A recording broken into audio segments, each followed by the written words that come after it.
Hello! We've all read fairy tales about beautiful princesses and their equally handsome princes who overcome every obstacle and live happily ever after. But is appearance really that important in these stories? Not everyone in real life can boast perfect beauty. So what if things were different in a fairy tale too? The peace of a magical kingdom located on an island is protected by 7 brave heroes. Led by Merlin, they have just slain another dragon and rescued a princess. But she turned out to be green-skinned and ugly. Mistaking her for a witch, the heroes beat her just in case. For this mistake, the fairy princess punished the heroes with a curse, a nasty one. It turned them into small, ugly green monsters. However, as usual, the curse had a loophole. It only works when someone is looking at the heroes and can be completely broken by the kiss of the most beautiful girl in the world. Meanwhile, the evil Queen Regina approaches a magical tree bearing a pair of ripe red apples. As the first rays of sunlight fall on them, the apples transform into red high-heeled shoes. The witch eagerly plucks them and tries them on, but the spell fails. Enraged, she hurls one shoe at the floor, knocking off the head of one of her little wooden servant bears. That night, the king's daughter, Snow White, sneaks into the room with the tree. She doesn't look like a perfect princess whose beauty would make her stepmother jealous. Despite her plump figure, she climbs down a rope and hides from the guards. This room once belonged to her father, the king, who disappeared under mysterious circumstances. Snow White has never lost hope of finding him. While searching the room, she finds a diary hidden in a secret compartment of the desk. In it, the king describes how the palace guards once brought a woman named Regina, accused of being a witch. The king, not recognizing the wolf in sheep's clothing, fell in love with her. After their wedding, Regina brought a magic mirror to the palace and attached it to the branches of a mysterious tree. As the tree grew, fewer servants remained around the palace. The king eventually realized Regina's evil nature, but it was too late. Before he disappeared, he managed only to hide Snow White in a secret room and tell her to seek help from the 7 heroes. As the princess reads her father's diary, dawn arrives, and in the morning light she notices the bright red apples. The witch enters the room a moment too late and finds, instead of her apples, a beautiful girl with perfect features, Snow White, wearing her shoes. Not recognizing her stepdaughter, Regina unleashes her fury, but Snow White escapes through the window on a magic broom she stole from the witch's servants. At that moment, the 7 heroes are trudging home in despair. Their strength and beauty are gone, and they wonder what will become of their careers now. Just then, the girl on the broom flies over their heads, screaming. Meanwhile, Regina asks her magic mirror, "Magic mirror, full of wisdom, who's the fairest in the kingdom?" The mirror replies that the most beautiful in the kingdom is now the girl who stole the shoes, though it doesn't know who she is. Cut the sass and tell me her name. How should I know? I don't get out much. Well, you are the magic mirror. Magic is just my first name. It's short for Magic Shard. Like Richard. Furious, Regina orders wanted posters to be hung all over the island to catch the thief. The mirror also suggests contacting someone who might be interested in finding this beauty. When the dwarves reach their home, they find the witch's broom and prepare to attack whoever owns it. But when they rush inside, they stop in shock. One dwarf manages to sneak up and knock the girl out. When Snow White wakes, she meets the dwarves. She doesn't realize her appearance has changed until she looks in the mirror and understands that the magic shoes transformed her. To hide her identity, she calls herself Princess Red Shoes. The 7 dwarves introduce themselves: the wizard Merlin, the warrior Arthur, the neat and invisible Jack with a French accent, the skilled cook Hans with his shield, and the 3 inventors, Pinot, Gaki, and Kio. They share names with the famous 7 heroes Snow White is searching for, but they claim it's just a coincidence. They offer to help her look for the missing heroes and secretly hope her kiss will lift their curse. Meanwhile, Prince Obvious, known to all as Prince Average, celebrates his birthday. The evil queen visits him and shows him a portrait of a beautiful woman. If he finds her, he will gain a worthy companion, and Regina will get her stolen shoes back. They strike a deal, and the prince sets out with his 2 giant bodyguards. Later, the dwarves try to win Snow White's heart. Merlin even considers using magic to charm her. One night, Snow White spots a dark figure in the forest that looks like her father and runs off. But it turns out to be a huge wooden rabbit. Merlin appears just in time, and they flee. While Snow White looks back, Merlin regains his former handsome form. Arthur tries to use the same trick but fails, and pretends to be wounded to get a kiss, only to be exposed by his friends. Fine, but Arthur, he's stuck. He tried to save me, and then he got stuck underneath. Get up! What? He's not hurt? Only his pride. Seriously, Arthur? You need to find a better way to hit on girls. Realizing they need a better plan, the group splits up. Arthur accompanies Snow White, while Merlin stays to guard the captured rabbit.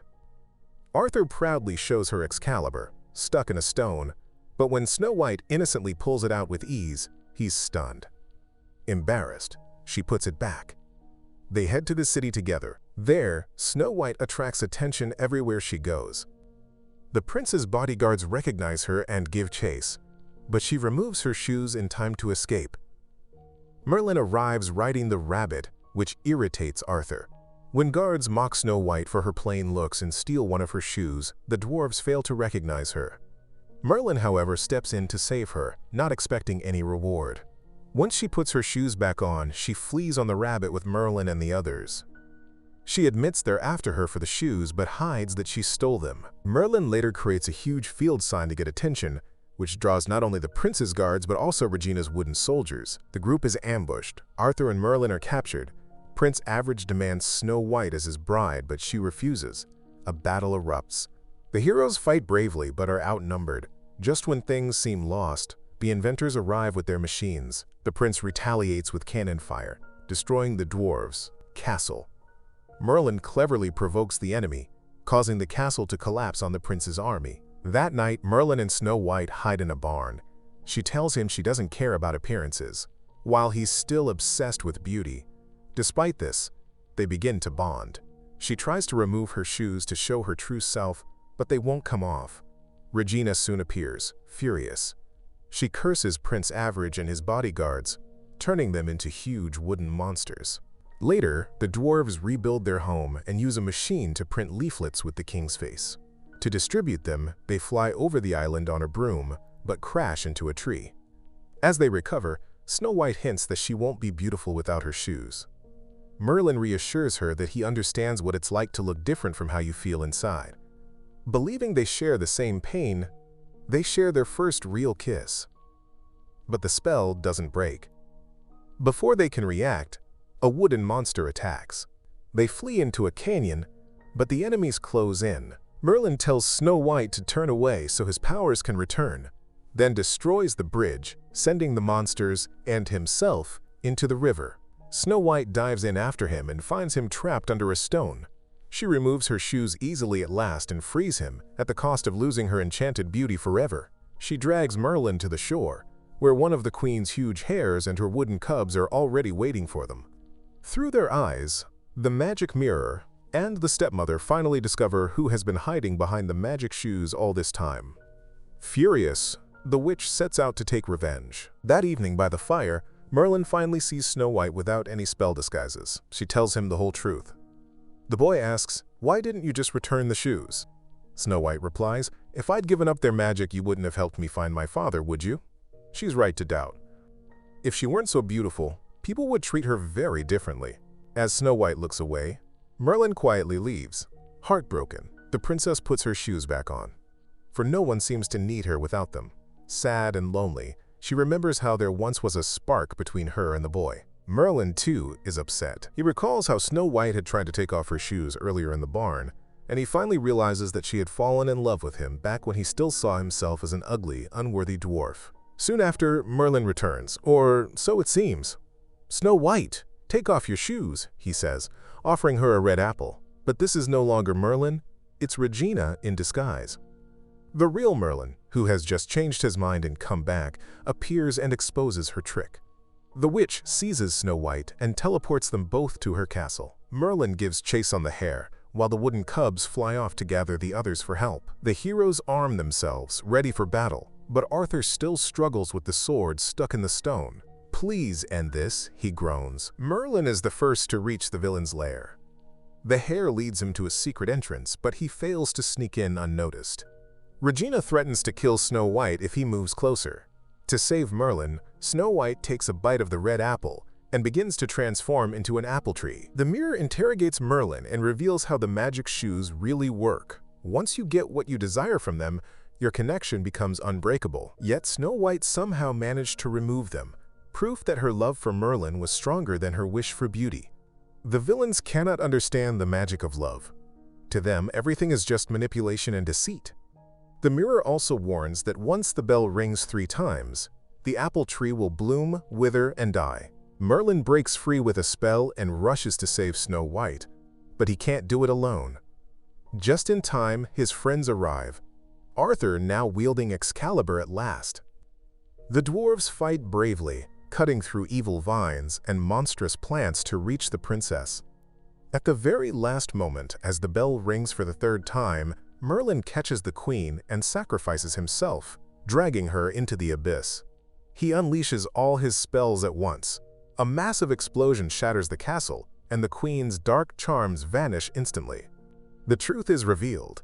The wooden hare was the missing king all along, and the cubs were his children. Snow White, now disenchanted, embraces her beloved father. But what about Merlin? Is he truly gone? Snow White weeps bitterly over the abyss, until Pino, Ganochi, and Kyo find and rescue their wounded friend. In Merlin's hand lies the piece of paper with Snow White's kiss mark. The princess confesses her love and kisses him once more. Merlin awakens, this time in his true human form, a handsome prince. He worries that now, as a man, he might no longer love the girl as before. But he does. Their bond is real. And as for the others? Well, it's time for the rest of the team to find their own princesses. As always, look for the movie title in the video description. And while you're there, try to guess in the comments how many fairy tales were combined in this story. Don't forget to like the video, hit the notification bell, and stay tuned for the next awesome retelling.